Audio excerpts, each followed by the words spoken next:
Olá pessoal, aqui é o professor Rafael. Nesse vídeo eu vou mostrar para vocês os requisitos da Sprint 3, onde a gente vai otimizar o display do velocímetro que a gente construiu na Sprint 2. Na Sprint 2 foram utilizados 12 pinos para acionar um display de 3 dígitos do velocímetro. Bem, aqui está o desenho do circuito proposto para a Sprint 2. Percebam que esses 12 pinos estão ocupando quase todos os 23 disponíveis aqui no Atmega 328. Basicamente, não vai sobrar quase nada para as novas funcionalidades que a gente vai incluir, novos sensores, atuadores e etc. das próximas sprints. Então a ideia hoje é otimizar esse componente e passar de 12 pinos para no máximo 7. Vou mostrar um circuito para 7, mas quanto menos melhor, então exerçam aí a criatividade de vocês. Devem ser mantidos os dois botões para teste da sprint passada.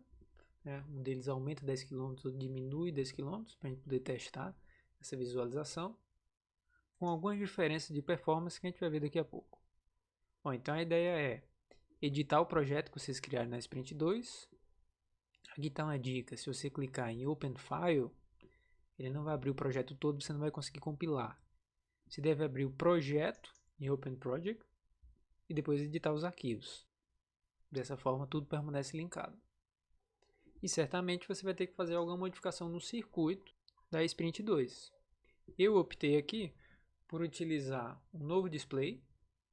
Vocês lembram lá que na Sprint 2 eram 3 displays separados, cada um com seu conversor de BCD para 7 segmentos. Aqui eu optei por utilizar um display simples de 3 posições e um conversor por fora. Coloquei aqui um resistor para limitar a corrente, só para ele não queimar, e mantive os dois botões aqui da Sprint 2 para poder testar o mais e o menos. Daí, chegando no principal requisito, vocês escreveram um código em C para mostrar no display aquele valor hipotético de velocidade de 0 até 300. Deve ser utilizados no máximo 7 pinos para acionar os 3 displays. Nessa minha montagem aqui eu estou utilizando 4, 5, 6, 7, exatos 7. Mantidos os botões para teste aqui do display, mais 10 e menos 10, com algumas pequenas diferenças. Agora eu vou incluir alguns critérios adicionais aqui de performance. O primeiro deles é que eu quero que vocês variem a velocidade imediatamente quando o botão for pressionado. Assim que você clicar, varia a velocidade.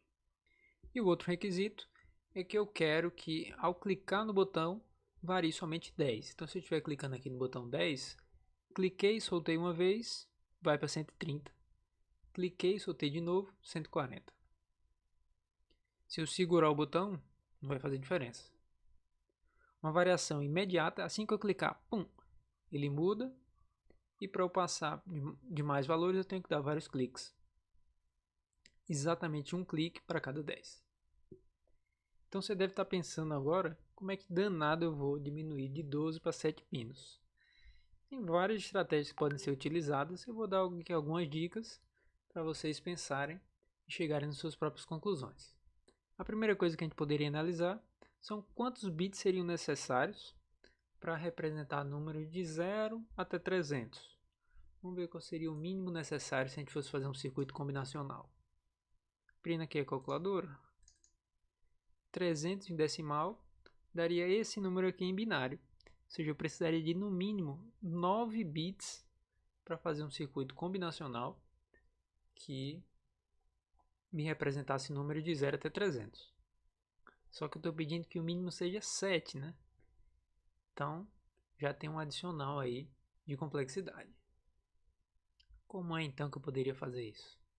Vamos voltar aqui para o Simulid para a gente ver algumas opções de hardware. Lá na Sprint 2, eu utilizei esse display aqui, 7 segmentos com BCD, que basicamente o número em binário que eu colocasse aqui ia aparecer no display, como a gente viu lá, né? Então se eu puxar aqui uma fonte de tensão, por exemplo, colocar aqui, e ligar, aparece o 0. Se eu clicar aqui, aparece 1. Se eu puxar um fio daqui para cá, aparece 3. Vocês devem ter usado esse display aí, né? Uma outra opção era utilizar esse display aqui. Eu preciso inserir aqui a informação em 7 segmentos. Tem que estar decodificado para 7 segmentos. Cada entrada dessa daqui é simplesmente um dos polos do diodo de cada um desses segmentos. você pode configurar se ele é cátodo comum ou ânodo comum. Aqui com cátodo comum, para eu acender um segmento desse aqui, eu preciso polarizar o diodo diretamente, né? Então, se eu colocar aqui, por exemplo, um sinal positivo, eu preciso colocar um nível baixo aqui e acendo esse cara. Ele está piscando aqui meio diferente, porque a corrente está sendo excedida. Então, provavelmente é uma boa ideia colocar um resistor aqui, né?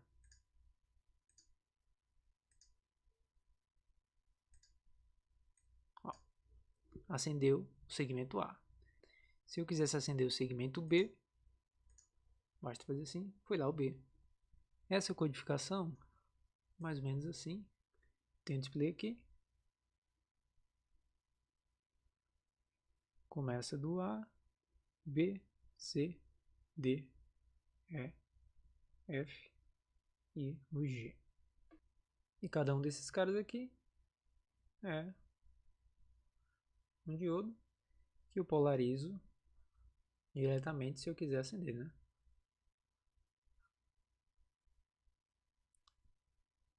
Esse lado de cá, ó, tá todo mundo curto-circuitado aqui. Nesse pino aqui, eu estou ligando aqui no terra. Essa é a lógica para um display. Bom, para facilitar um pouco a minha vida, o que eu vou fazer aqui é já colocar um decodificador em hardware de BCD para 7 segmentos. Se colocar aqui BCD, na busca, já tem um conversor pronto aqui, ó, que eu posso fazer a ligação. Vou ligar direto aqui, depois vocês colocam um resistor. E ó, agora ele ficou parecido com esse aqui, né? Se eu ligar aqui o pino 0 e o pino 1, vai dar essa mesma coisa aqui.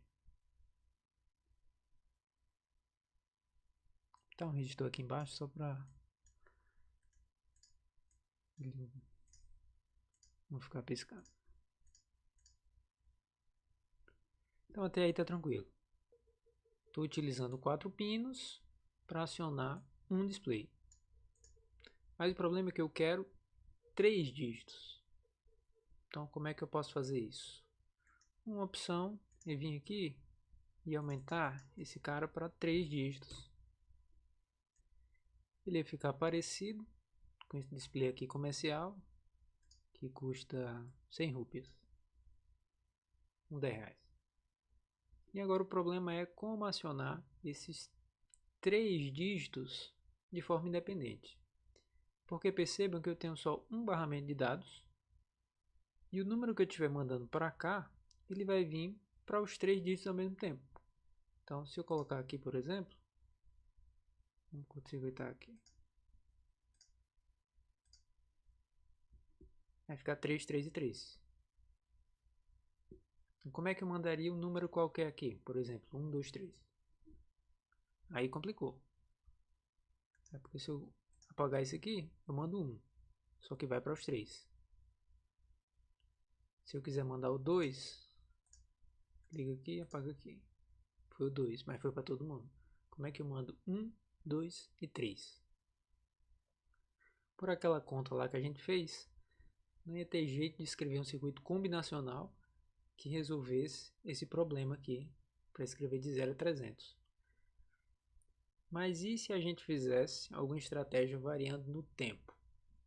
É o que eu vou propor para vocês resolverem esse problema. Vamos imaginar o seguinte, que a gente quisesse enviar 1, 2, 3. O que é que poderia ser feito? Eu poderia habilitar somente o display das centenas, enviar o número 1, esse aqui. Enviei o número 1, habilitei somente o display das centenas.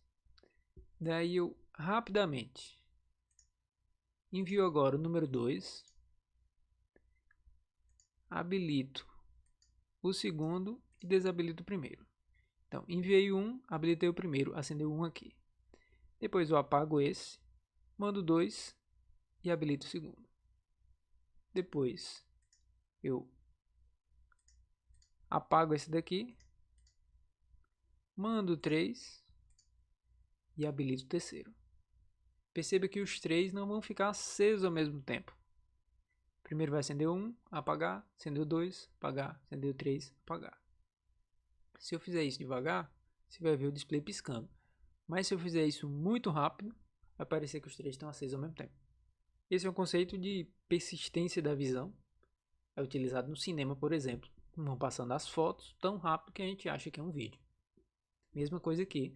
Se você for apagando e acendendo cada um muito rápido, vão parecer que os 3 estão acesos ao mesmo tempo. E é justamente isso que eu fiz aqui em cima. Aqui está a montagem. Quando eu vou variando aqui o tempo, perceba que ele está respondendo imediatamente. No momento que eu clico, ele já muda. Cliquei de novo, mudou. E eu consigo varrer aqui do 0 até o 300. A última dica que eu vou dar para vocês é para capturar esse pressionamento rápido do botão. Provavelmente a melhor forma é utilizar interrupções externas. Por isso, vejam um vídeo aí de interrupções externas para vocês conseguirem implementar essa funcionalidade. Vou dar uma colher de chá e ainda vou dar mais uma dica. Como é que a gente faria para separar esses dígitos, já que eu preciso enviar o primeiro dígito, depois o segundo, depois o terceiro e ir habilitando eles? Um jeito bem fácil é utilizar o operador resto. Imagine aqui que eu queira separar os dígitos disso aqui. Se eu fizer o resto dessa operação por 10, isso vai me dar quanto? Exatamente 3, que é o dígito das unidades. Então, desse jeito aqui você já conseguiu separar o 3. Para separar o 2, é uma estratégia bem parecida, que aí vocês pensam um pouquinho. Em uma linha vocês resolvem. Era isso, pessoal. Qualquer dúvida eu estou por aqui. Não hesitem em me procurar ou procurar os monitores. Um abraço, até mais.